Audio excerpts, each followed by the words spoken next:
In Riley versus California, the Supreme Court held unanimously that when a police officer arrests somebody carrying a cell phone, they ordinarily need a search warrant in order to search the phone. So we now have a special rule just for cell phones, just for electronic storage devices. It's different from the traditional rule. In 1973, the Supreme Court said as a bright line rule, we're going to say the police are allowed to search anything on the person at the time of arrest under the so-called search incident to arrest exception. The big issue in the new case, Riley versus California, was how that exception applies or whether it applies when somebody's carrying a cell phone. The Supreme Court held that even though a search of physical storage devices or a physical item like a container or a cigarette package, that's allowed, that's a narrow search. Searching a computer like an iPhone that happens to be stored on your pocket, that's a hugely invasive search.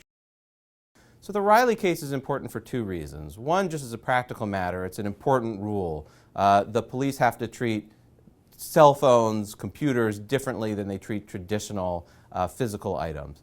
More broadly, though, the case is very important because it signals to lower courts and sets a precedent at the Supreme Court that when the courts are trying to figure out how the Fourth Amendment applies to the search and seizure of computers and data, new rules apply. So that is going to have major implications for lower courts trying to grapple with what is a search, what is a seizure, when can the government obtain email, when can they obtain cell phone records. The decision effectively tells those lower courts, hey, this is a new digital world that we're talking about, and we need to come up with new rules that balance, that provide the traditional balance of the Fourth Amendment for the new environment of computers.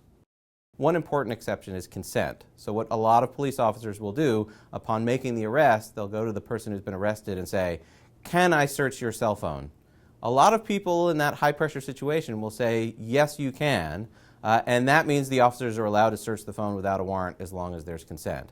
Second limitation is it's not clear what the scope of the exclusionary rule would be if officers do go ahead and conduct a cell phone search without a warrant, without consent. The Supreme Court has been cutting back on the scope of the exclusionary rule, and in particular there are a lot of cases in the lower courts applying the good faith exception to the exclusionary rule, which may or may not apply, for example, in the Riley case.